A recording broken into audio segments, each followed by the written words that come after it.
to another edition of Chargers Unleashed. Jake Hefner and Dan Wolkenstein here with you from the LA Football Network. If this is your first time tuning into the show, make sure to hit that like and subscribe button on YouTube. You could also follow us on Facebook, Twitter, Instagram, Spotify, and Apple Podcasts. Dan Wolkenstein. This is the time of year that I particularly like. Obviously, it's draft season. You know me. This is Christmas time in the spring. My second favorite time of the year, if not the first. But this is when we really start diving into the draft prospects. The first wave of free agency is now gone. The Chargers have obviously brought in some additions, which is going to change kind of the outlook as we go through all of these draft prospect rankings. But I'm particularly excited about this. We get to start with the linebackers today. And this is a very interesting linebacker group. And to assess that with obviously what the Chargers have brought in, coupled with the type of players that they're going to be looking for in this new Jesse Minter defense, it's an interesting class to evaluate in general. And these rankings actually made it tougher than I thought it was going to be, Dan. But before we get into it, how are you, sir? I'm great.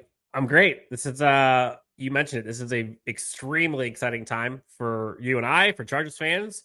And I think a lot of people may be sleeping on how quickly or how high in the draft this Chargers team may go to linebacker.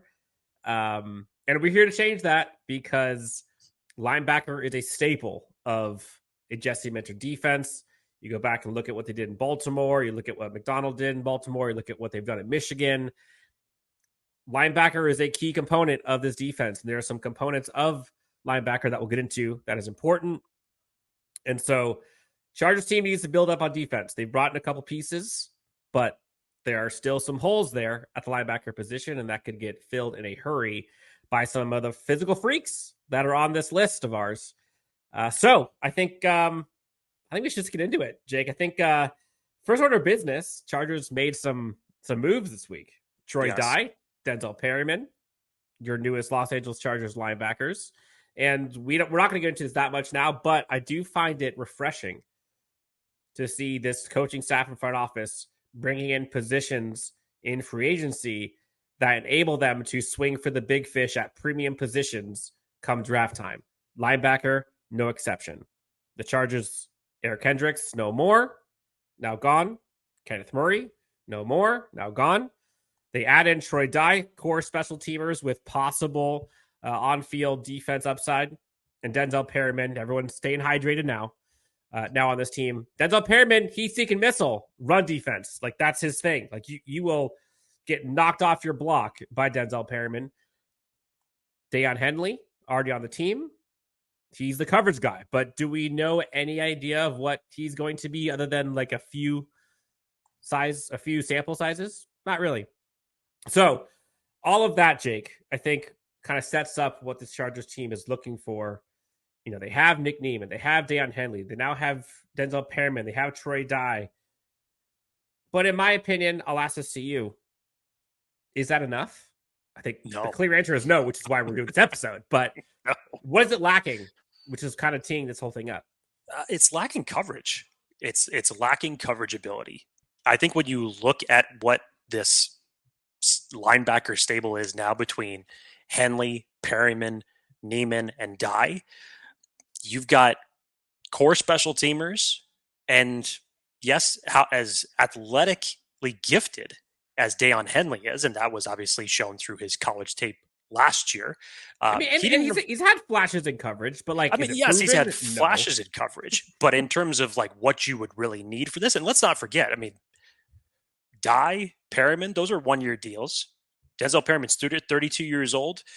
The Chargers have gone through that kind of aging linebacker situation already, so you probably don't see a long-term project with Denzel Perryman being here.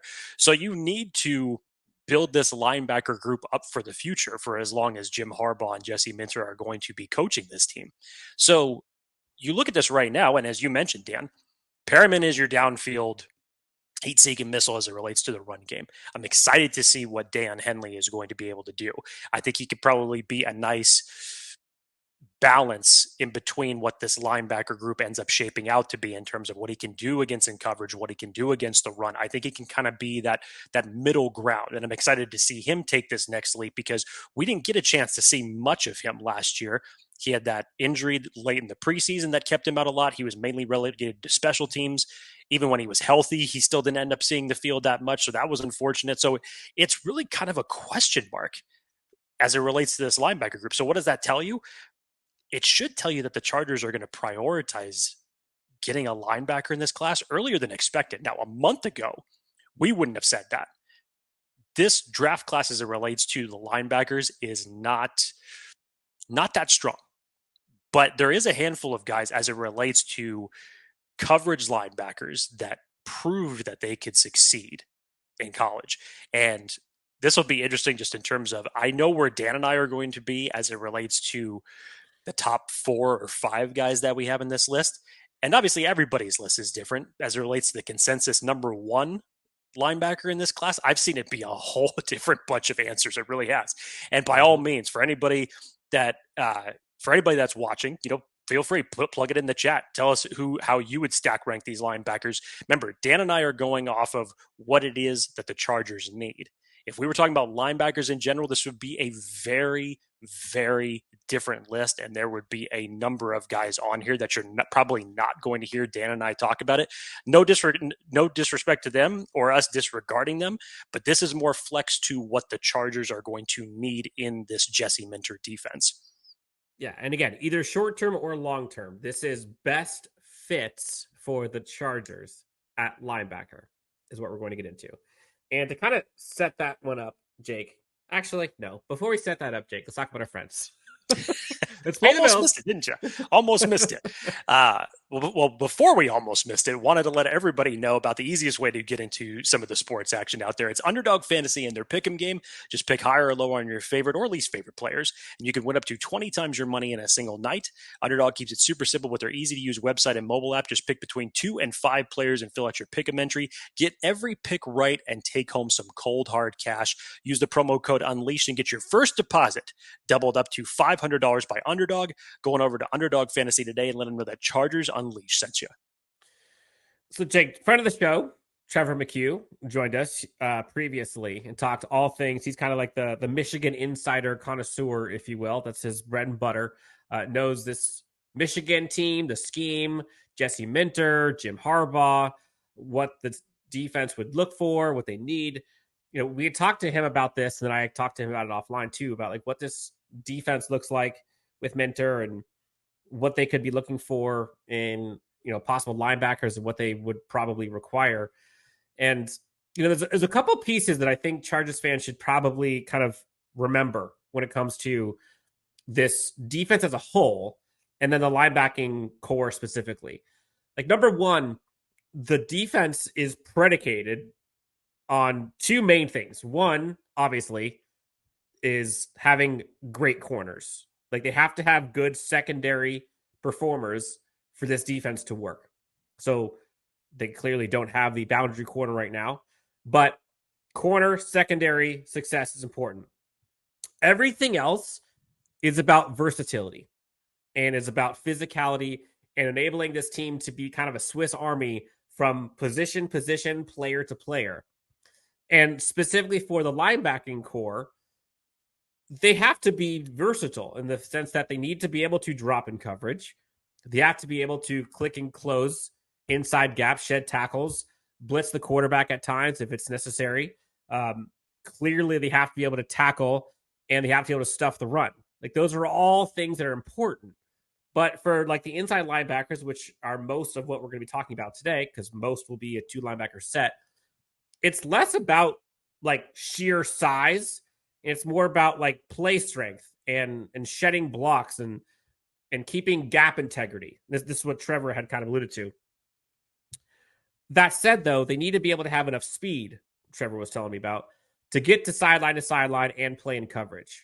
So remember, when we go through these linebackers, yes, size, speed, all the intangibles and the attributes and the qualifications and measurables, like all that stuff's important. But what's most important is versatility, strength, and doing their job. Like, they got to be smart.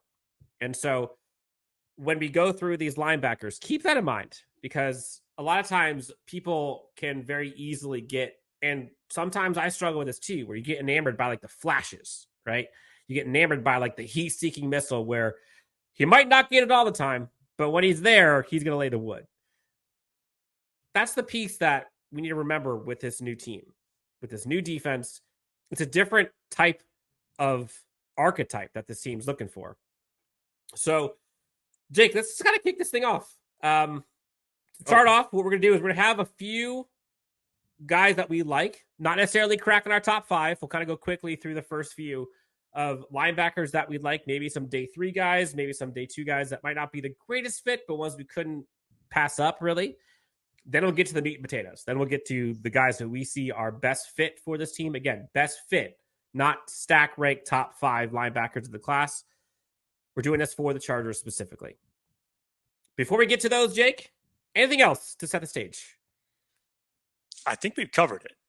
But I'm sure some people are going to forget that we mentioned something in here and be like, what? What are you ranking that guy above that guy for? Probably. Keep in mind, we may have to say it at least 3 or 4 more times in the duration of the show. These are best fits for the Chargers based off of what they are currently lacking in the current linebacker room. So let's kick it off. Going from Ann Arbor to Los Angeles could be a possibility for a 1 Michael Barrett. Now, Michigan native. I think he played, I think he's a 6-year player for Michigan. Has done better these last couple of years. Not the tallest dude. Like he's 5'11", but still girthy. Smaller hands, long arms, which is good. But what he lacks in like overall height, he brings in terms of pressure, motor, effort. You know, I wouldn't necessarily depend on him to be like the volume sack guy, but he's the one that can kind of cause chaos inside. Like he's probably like I don't want to say this incorrectly, but he's like a poor man's version of some of the guys we're going to be talking about in our top 5. But his pass rushing is kind of what he's great at. And again, like 230 plus being 5'11", like the guy has some meat on him. Average in coverage, you know, average run defender. But again, like he kind of brings motor, physicality, effort, and again, like he can lay the wood. Like he had a 92.3 pass rush grade this past season, according to PFF. Barrett's a guy I like, Jake. And again, like you can't discredit the fact that he's already familiar with the scheme. He's a day 3 guy for sure for me, but familiarity, trust, they know what they've seen in him. I could totally see him going from Michigan to the Chargers on day 3. You got to love that familiarity. Now, again, the only pushback I would give is just from the standpoint that I think that the Chargers are going to prioritize linebacker before day 3 ends up showing up.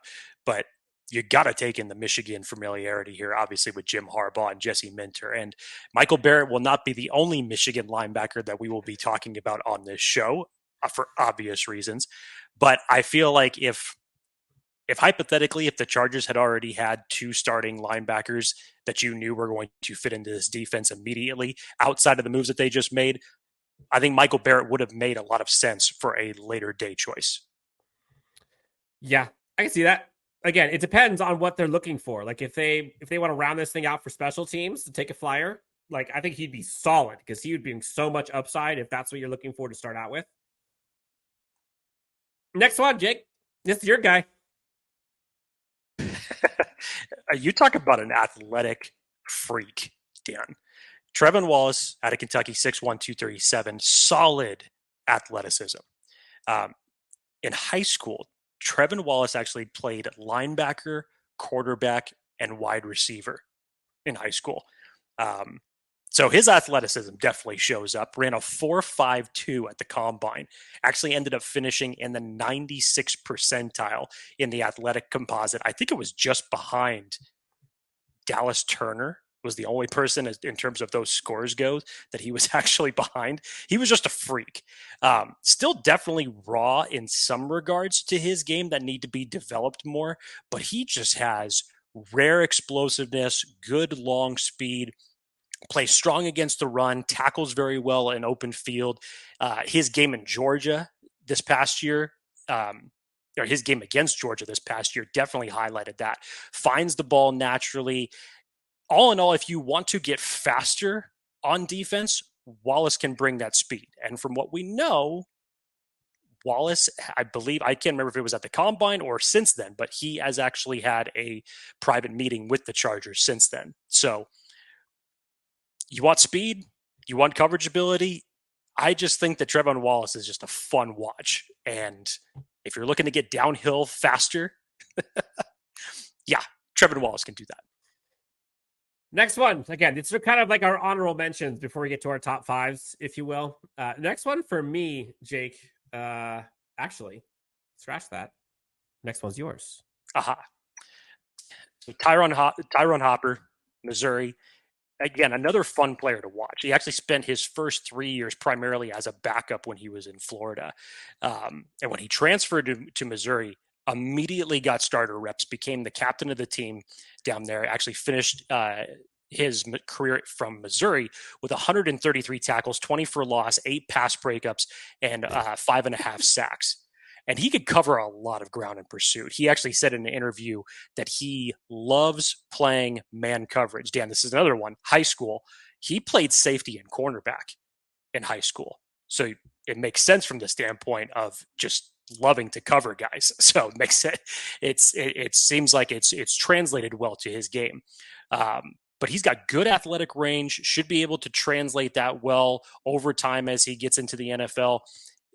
He ended up suffering an ankle sprain late in the year that had him miss some time. But again, this is another one where you just put on the tape and you just see a guy flying around the field. So much kind of in the similar mold as Trevin Wallace. He's just a fun guy to watch. I like what I see from him. You from the standpoint of coverage ability goes, just having that safety / cornerback background, it's a good thing to have in both man and zone coverage. And from everything that we've talked about as it relates to Jesse Minter's defense, I think that he can have some of those transferable skills that you'd want to see. Yeah, you're high on him. Next guy on my list, Jake, now that it's actually my turn, is a Penn State guy, Curtis Jacobs. Now, it's funny. You look at kind of the archetypes of the Jesse Minter or Baltimore linebackers. It's basically, are you 6 foot? Are you roughly 233-ish pounds? If you're that, you're going to be on the high list for this Chargers team. Now, go look at Patrick Queen. Go look at Roquan Smith. Look what they look like. Look at their measurables compared to some of these guys that we're talking about. 10 1/4 inch hands, big hands. 4.58 40 for Curtis Jacobs, by the way. 31.5 inch arms. And what I like about Curtis Jacobs, again, day 3 guy setting the stage immediately. He's not a great run defender. He's average in coverage. He's average when it comes to missed tackles, I would say. About a 12.5% missed tackle rate, which isn't great, but it's not terrible. But he looks and measures the part, man. Like, he sheds blocks really well. This would be one where I would want Coach Navarro Bowman to, like, just get his hands on him. He has really, really good technique. I think he wins more on, like, motor than, like, crazy athleticism or, like, awareness. He tested really good at the combine, actually. This would be a depth piece for me. Like, his pass rush grade was way up there in the green. I think scheme-wise is what I like about him. 4.58 40, 1.59 10-yard split, which is good. 10.4 broad jump, which, like, I'll take. Not necessarily as much like production, but I think he just brings kind of the I don't know, like the heat-seeking missile type. Like, he would be in the same archetype of a Denzel Perriman. Again, Denzel Perriman was a second-round draft pick. Like, he's not the same ceiling, but that style of play and the motor, I think, is what entices me about Curtis Jacobs. Are there any other kind of honorable mentions, guys that we don't have on this list that you think would be up there for us? Again, if we were just talking overall linebacker class in general and not necessarily leaning so much into this coverage linebacker due to what's needed for this linebacker group this year in Jesse Minter's defense, Aaron Casey out of Indiana has always been a guy that I have been extremely high on. You talked about just a very physical player, Dan, as you were saying, in terms of the similar to the mold of Denzel Perryman, just in terms of how he plays, shoots well through the gap, plays the run very, very well. He probably would have been up in this list as well if we were just talking about linebackers overall. JT Bertrand out of Notre Dame, he would probably be up there as well if he was a little bit stronger in coverage. But overall, I like what I've seen from him on his tape as a linebacker from Notre Dame. And Jeremiah Trotter is probably another one. Jeremiah Trotter is actually on my list. He's up there for me. Ooh. See, this is what happens when you don't go through your list before the show. That's. I mean, in fairness, he's actually next, so that's where I actually have him. How about that for a cue? Let's tee this one up, Jake. Let's talk about your next guy on the list. Again, now we're leaving the. Again, remember, versatility. Guys that can do multiple things well, be used in different deployments. That's kind of what this Chargers team is most likely going to be looking for. We're kind of shying away from the one-trick ponies, getting more towards the jack of all trades or king of all trades, maybe ace of all trades, some of which may actually be ace of all trades. Next up, Jake, this is your guy. And this might, and maybe I'm wrong, but Jeremiah Trotter feels like a Denzel Perryman. Just very different. And I can totally get that, especially when you're looking at Jeremiah Trotter's size, 6 foot, 230. Looks the part, yeah. Yes. I mean, if we were talking about Jeremiah Trotter at 6'3", 6'4", this could be considerably different in terms of where he would rank. He's undersized, but he's a very, very smart linebacker. Terrific instincts. His vision is arguably his best trait that he has. Terrific when he's dropping into coverage, can find the ball and move through traffic very, very well to get there.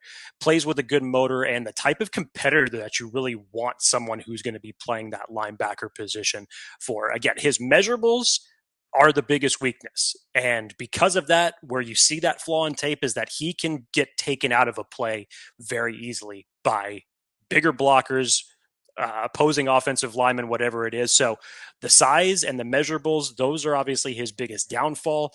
If he was, came in around 6'3", 6'4", he'd probably be up much higher on this list. But he's got the NFL pedigree. He has those natural instincts, vision, high IQ as a player. I like what I see from him on tape. And in terms of where I rank him in this list, I think it's fair. Out of the big 5 linebackers that are in this class, yes, he's at number 5 for me. But I still like what I see from him on tape. I'd be interested to see how he's going to translate that and how he's going to make up for that size and skill set at the next level as it relates to his high IQ play. But I still really like what I see from Jeremiah Trotter on tape. Yeah, I mean, Lance Zierlein has his NFL comparison to Nick Bolton, which Chargers fans know Nick Bolton very well. Now, I don't know if I see much of Nick Bolton, but Lance Zierlein is like one of the gods when it comes to this kind of stuff. So, I like him. I think the thing that concerns me is while he's versatile, he seems like kind of a liability in the sideline to sideline coverage. He has good grades in pass rush, in run defense, in coverage, but I think in the NFL it's a different animal from a pass rushing or from a coverage perspective, and that concerns me. His missed tackle percentage is up there. It's 16+%, and from a coverage, you mentioned kind of from a run defense side, from a run defense side, one thing that is alarming for me, the depth of run tackle, according to PFF, 2.2, he's way on the left side, orange, closer to red in terms of and that just shows you what his instincts are like. And so great player. I like him, but there are things on there that are red flags that have him outside of my top 5. I think he'd be a really good linebacker for other schemes. I don't know if he would be a linebacker for the Jesse Minter scheme. Makes sense. All right. We're getting to the big boys, Jake. Next on our list, and I think, Jake, you and I both have this man as high on our list. We'll get through our top 5s here at the end. Again, I don't know Dan's list. Dan doesn't know mine. So I know who he's high on. I just don't know where he's placing him. And I have no idea who his number 4 is going to be. Yes. So I think a guy that we have equally enjoyed, in my opinion. See, this is so tough for me, Jake, because there are 5 guys here that I like. And I'm honestly kind of going through this in real time to determine like how I want to determine this. This is where it actually got tough to rank, especially if you're just looking specifically at these 4 guys' ability in coverage. It's very good. It's very good. Production is very good. Freak athleticism is good. I might. So I love this contemplation in the middle of the episode. Honestly, man, right off the bat. JT, no. Okay. Michael Barrett, I think, is going to be my 5. And again, he's not the 5th best linebacker. He's not better at a linebacker than Jeremiah Trotter. But I think from a scheme fit and what this Chargers team needs, I'm putting a high emphasis on kind of the familiarity and what this team can do with a guy like that. Like, again, he's not going to be your linebacker 1 or 2, possibly, but how it would fit the versatility chess piece type players that this Chargers team needs, Michael Barrett would be it for me. I think that's my number 5. Dan Wolkenstein leaning heavy into the Michigan in his top 5 for his linebacker class. And I think it's because of how important that is for teams, or for this team specifically. Like when you've seen how much they prioritize like guys that they've played for, guys that they've played with, coaches that they've had in the past, players that they've had in the past, like all of that, like it's a relationship type thing. And if you can reduce the variables and the risks, like I think that's a thing that this team might be leaning into. I believe the guy that I'm gonna say is my number 4, because you did 5, I did 5. My number 4 is going to be Cedric Gray. I'm proud of you. This was the one that I was wondering where you were going to place. I know you were extremely high on Cedric Gray. But as I started going through this and I was looking at the names, I'm like, I can't put Cedric Gray any higher than this. And I'm happy to know that you did the same.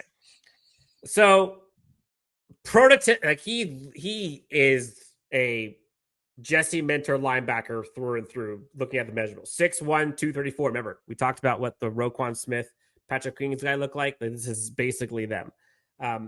Good hands, good arms, 4.64. A little, I don't say slower, but slower than some of the freak athletes that we have above him.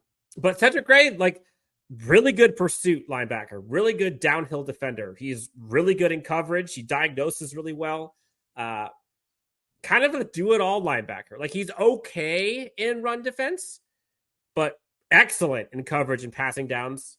The missed tackle rate, I think this is why I don't have him higher, why other guys went above him. The missed tackle rate, 14.6%. I'd like to see that number better. He's probably more of a pursuit style weak side linebacker, just because I don't think run defense is his forte, but allow him to chase, and I think he's rock solid. I love his motor. I think he's just a solid linebacker that would fit really, really well in this defense. I'm wondering, Dan, that missed tackle rate. Give me that missed tackle rate percentage again. 14.6% in 2023. Well, because Cedric Gray has just had a ridiculous 3 years of production at North Carolina. The last 2 years alone, he had 266 tackles and 23 tackles for loss. So I'm wondering if this is like one of those situations, because the production is so high that he had more opportunities to miss in that circumstance. Sure. But he was still doing so much in that defense. As Dan mentioned, he's very good when dropping into coverage. Good anticipation, reads the eyes of the quarterback very well. Can go up and get the ball when it's being thrown across the field.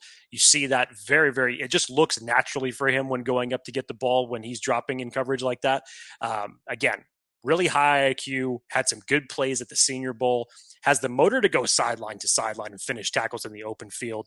And as Dan said, he's all right against the run, but where he really makes his bread and butter is in coverage. And obviously with production like that over the last 3 years, it's stellar. So Dan, props to you for for coming down just a little bit, albeit this is not a knock against Cedric Gray. This is still holding him in high regard, but it was really tough. Again, as we get into these top four, it was really tough to figure out where we stack rank these guys. I made a last minute edit live on the fly for this one today, so I apologize if that took a little bit to get out of me. Jake, who is your, and I'm curious, this is where I'm very curious how our top threes align.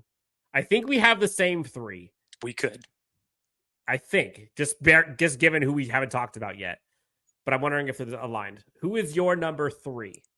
It's Junior Coulson out of Michigan. Easy for me. Mm-hmm. Yeah. And again, it was when you look at the things that rank the other two players in this list above him, it's more so from an intangible standpoint and a physical standpoint. But Junior Coulson from Michigan obviously makes sense for the Chargers in so many different facets. Obviously, the familiarity with Jim Harbaugh and Jesse Minter.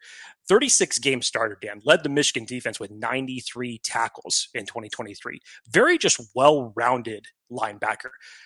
Tightens up the chin strap and just comes to hit. He's the guy that when they say don't stand on the track when the train's coming through type of player, like that's how he's going to get you. Sees the field very well when dropping into coverage, explodes through traffic to get the ball carrier. Again, another very high IQ linebacker. Doesn't allow any pre-snap motion to take him out of a play.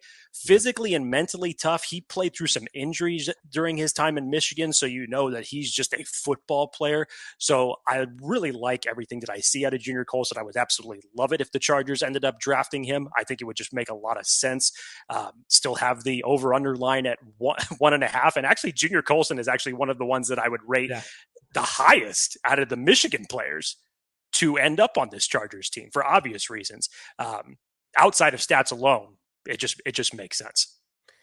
Yeah, I like Junior Coulson, and honestly, he would have been number 2 until the combine, and then it shifted a bit. But Junior Coulson, for me, you mentioned like the IQ. Like I think he's one of the smartest linebackers, and that's probably what Jesse Minter and company like are looking for most as a linebacker. Like obviously you want physicality, you want versatility, but like you got to be in the right position, right? Like he's not necessarily the best pass rusher. Like I'd say he's a little below average, maybe he's pure pass rushing. But like I don't think Jesse Minter wants to necessarily send his linebackers if they don't have to. And so from a run defense perspective, from a coverage perspective, from a missed tackle rate, he is elite. 4.7% missed tackle rate. That is way in the elite blue category, according to PFF. Again, we're talking like 12, 13, 14% with guys we were looking at before. 4.7. Okay. Familiar with the Michigan scheme, familiar with Jesse Minter. He's not like the most athletic, but you said his IQ. He's just cerebral, man. Like he's just smart. He's versatile. And I think that's what the defense predicates itself on. And given that they need sure tackling, all of that is, I think, why Junior Coulson, there's a couple guys that I think are more likely than others. And you mentioned it, like Roman Wilson, Junior Coulson, Cornelius, I forget his last name, the receiver. Like all three of those guys, I could see being Michigan like favorites to come to Jim Harbaugh. Given kind of the gap and kind of the long-term lens of the linebacking core, Junior Coulson like might be a long-term solution. Where do you see him going? Like what round? Just like round projection? Because realistically, I don't think there's a single linebacker that's going in the first round. No. And we'll get to the other two. One's probably going to go a little bit before the other, although if it was me, I think go a different direction. I say he's gone day 2, whether that's rounds 2 or 3. He's a day 2 linebacker. Yes. I think I'm guessing he's going to be end of. But to your point, Dan, it's interesting considering the fact that there's not going to be any linebackers that are going to go in round 1. Maybe. What necessarily is their ceiling once you start getting into round 2? Yeah, my guess is I think he's going to be an early round 3 guy. I think he's going to be early Makes round sense. 3. That's value for me. Okay, Jake, I'm going to let you start this one off then. Who is your number 2? This was so tough for me. This was a mental war that I was having with myself throughout the day today when we were talking about how we're going to stack rank these. And oh man, I'm nervous. This is so razor thin on a lot of different levels. And when we're talking about what's going to be the difference between 1 and 2, it really isn't that much of a difference. But when you start digging into it, and literally the only differences between it's not a lack in coverage ability. It's not a lack of production between both of these two guys. It literally is just other intangibles when you look at the big picture of things. Payton Wilson ended up as my number 2. Okay. Payton Wilson ended up as my number 2. The crazy thing about Payton Wilson, and again, it pains me to say that because Payton Wilson has first round traits as a linebacker. An absolute freak at 6'4" and 233 pounds. But he battled injuries throughout majority of his college career. Issues with his shoulder, issues with his knees. But when he was healthy, like he was in 2023, he could easily be considered the top linebacker in this class. 138 tackles and 6 sacks, finished first among linebackers with 26 coverage stops. His range is arguably the best of anybody in this entire class. His burst, his pursuit to the football are stellar, evidenced by his 4.4 340 that he ran at the combine. Dude. More of a slender build, but obviously just that comes with the 6'4" frame. And the other aspect of it is when he gets into the league, Dan, he's going to be 24 years old. So he's one of the older prospects in this draft. But outside of that, if you just look at Payton Wilson, the player, like there is an argument to be made, and a very good one at that he should be the first linebacker off the board in this class. But it was because of those intangible reasons, just from an injury history. He's going to be on the older side when he gets into the league. That's the only reasons why I actually dropped him to number 2.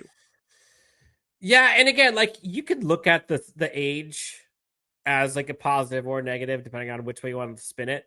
Ideally, you'd like him to be younger, but like if he's if you're getting let's call it a more veteran player as a rookie, you'll take it. And also, realistically, 24. Let's say he plays with 32, like Denzel Perryman, or 33. Like that's still 9 years in the league. Like that is way out there. Like let's worry about the first 4 years of the contract before we worry about what it's going to be like in year 9. Like let's pump the brakes. Like for linebackers specifically, again, if it's quarterback, different story. But like linebacker, I don't worry about that. Like you worry about the first contract, like make it happen, and then the rest you figure it out.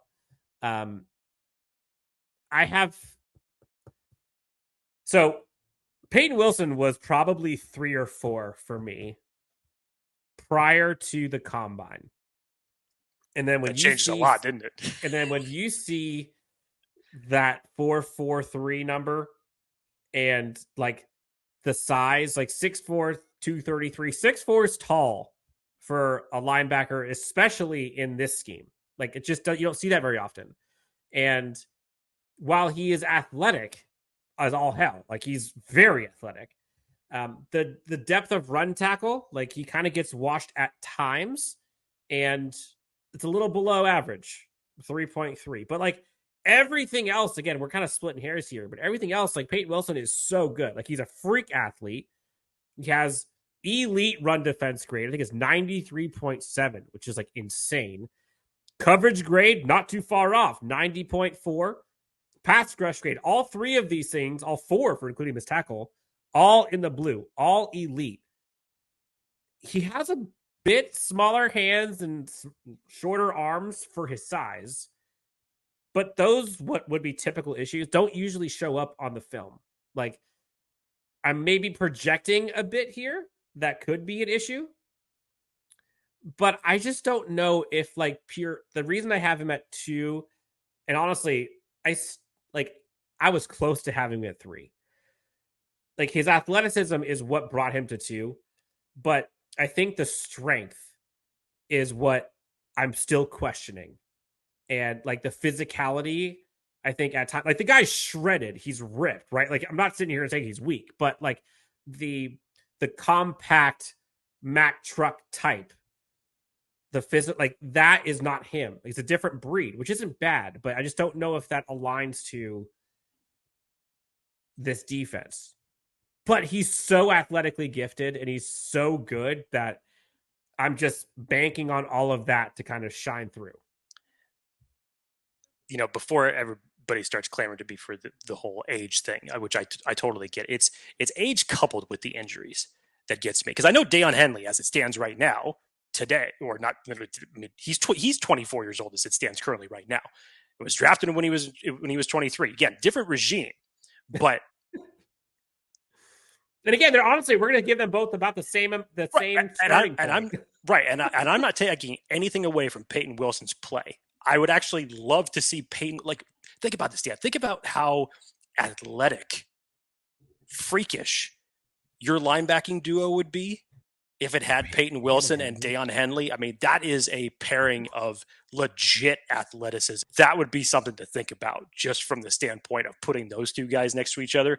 Again, Payton Wilson has first-round linebacker traits, but there are just some intangibles from the standpoint of him being number 2, but it's not too far from number 1. Honestly, I had an internal battle with myself that I thought that Payton Wilson was going to be surefire ranked my number 1 guy. And as I just dug into it a little bit more, that's the only reasons about why I brought him down. Dan, let's talk about number 1. Now, this is the one that as soon as I started watching the linebacking core and I started seeing, and this is like, I want to say it was like maybe 6 weeks ago, Edgerrin Cooper was lower than where he is now. And at the time, everybody was saying like, dude, Payton Wilson is like head and shoulders linebacker 1. And I'm watching this and I'm like, I don't know if we're watching different tapes here, but I argue he's better. Worst case, pick your flavor, but definitely not worse, in my opinion. And then you couple that with like the ideal size, 6'2", 230. You couple that with the long arm, the measurables, the 34-inch arms. Again, he has like 2+ inches more longer arms than Payton Wilson, and he's shorter than him. Which is wild. 4'5", 140, 9 3/4 inch hands. Like all of the measurables just stack up perfectly to what this team has looked for, or what this defense under Minter or Mike McDonald has looked for in linebackers. Edgerrin Cooper is, in my opinion, it's like Edgerrin Cooper, there's a gap. Payton Wilson, there's a gap. Payton Wilson and Junior Coulson, gap, and then the rest. Edgerrin Cooper, insane instinct. He's a physical freak. Sideline to sideline, check, check, check. Insane pursuit angles, has that on lock, sheds, avoids, blocks well. The guy can absolutely blitz and lay the hammer on anyone. He can drop in coverage and he can rush the pass. He's everything that Jesse Minter's defense would look for. Now, even though he has long arms, Payton Wilson is a better tackler from a pure statistics perspective. Like he still has like an average missed tackle rate of about 12%, but off the charts elite, 96.4 pass rush grade according to PFF. these are both wrong. 86.4 and 87.6 pass rush and run defense grades, and 85.5 coverage grades. Elite, like breaking the scale on the right side for all of those. Edgerrin Cooper, like the problem I have though, Jake, is like I love Edgerrin Cooper. But like where they're going to have to get him, I don't know if I love him that much compared to what the needs of this team are. I think that's what we're going to have to end up talking about once we finish this, is because there's an argument to be had that the top 3 linebackers that we just spoke of could be taken in the second round of the draft. And again, you go back to Edgerrin Cooper just from a standpoint of versatile chess piece of inserting him into a defense. He can attack and cover from different places all over the field. Good example of that, go back and watch his game against Alabama and see where he is on the field during that game. Has that change in direction and long speed necessary when dropping into coverage. Now, where I think that he's going to need some areas of improvement, because short coverage, keeping things in front of him, he's great at that. I think if he gets put in a situation where it's anything that's further downfield, hopefully he's going to be in a position to make a play and, come away with that much improved once he gets to the NFL level. And then he's had a meeting with the Chargers since the NFL Combine. So there is some familiarity there. Now, to your point, where would the Chargers have to grab him? I would say he doesn't make it out of the second round. I don't think it is either. And this is where it now gets into the conundrum of the Chargers trading down and acquiring more draft capital, because there is a plenty of things that they need in the second round. We've talked about everything that they need, and obviously in the first round for obvious reasons, but second round, we've talked about center as a priority for the second round. We've talked about corner as a priority for the second round. You got to add linebacker to this class. Maybe the second round, Dan, I know it'd be great to have that trade with Minnesota, that if it ends up playing out that you get 11 and 23, that'll solve a lot of problems. But maybe this is the pick where the Chargers trade back and acquire a little bit more draft capital to supplant some of the holes that they have and the needs that they need to fill. Yeah, there's no way I'm pulling the trigger on a linebacker if I'm just sticking and picking the whole way through. Like, they just have too much they got to do. And so the only way that I'm doing this is if they add extra capital to where they can pick at least twice in the first or second round. Because you mentioned it, like corner, you said, offensive line, you said center, tackle could arguably be in there, depending on a trade back. Wide receiver, obviously. You said linebacker. Inter defensive line could be there. Tight end with another one I didn't mention. Like, there's so many positions that the team needs. And while there are a few that are like mission critical, like, if we're being honest, the mission critical positions that they got to effing do like ASAP. Yes. Wide receiver and corner. Those are the two ones by far. 100%. Then after that, there's, I'd argue, is probably kind of in the same tier would be linebacker, probably offensive line in general.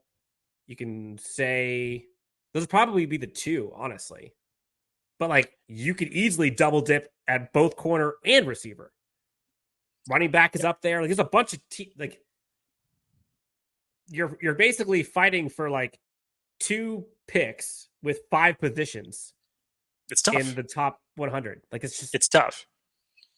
And again, I won't try to. I mean, obviously, as you said, wide receiver, corner, those are your 2 top priorities. It stands right now. You obviously have to pick a center because there's nobody hiking the ball. I would not put any one of those 3 positions above. You're forgetting linebacker right now. You're forgetting Bradley Bozeman. I mean, true, but it's a 1-year deal. Sure. And you still need to draft a center long term. And I'm glad you brought that up, because that's kind of the same argument that I have as it relates to this linebacker position. You look at Dye and Perryman; those are 1-year deals. Mm-hmm. We know what Nick Niemann is. He's a core special teamer. He's not someone that you're going to say, here, take the reins. You're not going to rely Jesse on Minter's him to be your starting defense. linebacker. Yes. So I feel like having this chess piece where, with obviously what we've learned from listening to Jesse Minter, people obviously familiar with Michigan, and how important linebackers are in his scheme, like, you have to believe that they're coming out of this draft with one of them to round out that group in general, but to say, hey, this is going to be someone that I'm going to insert into this defense and how we are going to scheme up defensively. Yeah. So, look, linebacker is a need that I think Chargers fans aren't giving enough focus. They did get Denzel Perryman. They have Dan Henley, who I think could be a very good coverage linebacker. That's a lot of risk if you ask me. That's a lot of stock you're putting into a linebacker who's 32, who has gone through injuries and doesn't start all 17 games ever in Denzel Perryman, and essentially a second redshirt rookie in Deion Henley. Troy Dye, who's a special teamer who, maybe by sheer lack of anyone above him could be a starter. And Nick Neiman. You can't pretend that you're okay with that. You just can't.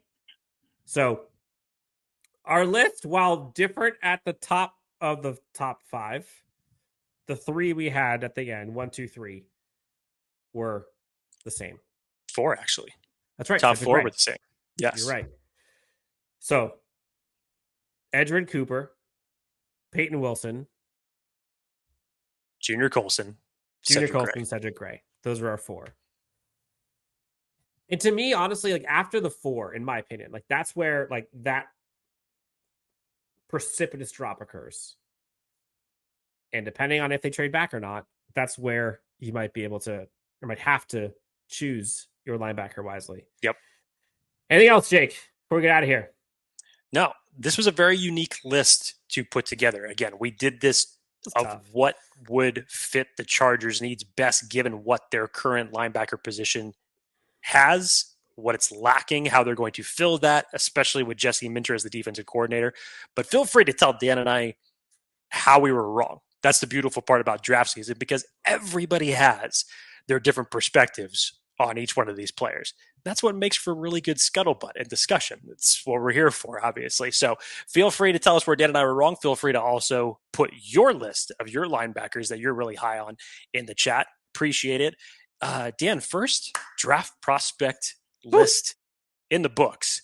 And apologies, honestly, I feel a little rusty. Honestly, I'm glad that we got the linebacker one out of the way first because it was tougher than you thought. Honestly, that was a lot tougher than I thought. I think we both thought like the top 3. I think where we were not a strong long linebacker class, but still, it did not make it any easier. I'm not gonna lie, but Jake and I were going through this. We're like, all right, we're gonna do top 10, and Jake's like, we'll do 10. Like, are you gonna get to 10? We're both like, we'll see. Again, if this was just overall linebackers, it would have been a lot easier to get there. But in terms of making it fits and finding guys that are good in coverage, in terms of good in coverage, this linebacker class didn't have many in that circumstance, which made it tough. Yes. Cool. Well, that's going to do it for Jake Hefner. You can find him at Jake T. Hefner, myself at Dan W. Sports. We are fresh into the rankings, best fits for the Los Angeles Chargers. We'll have another one for you guys here soon. But until then, we'll talk to you next time on Chargers Unleashed.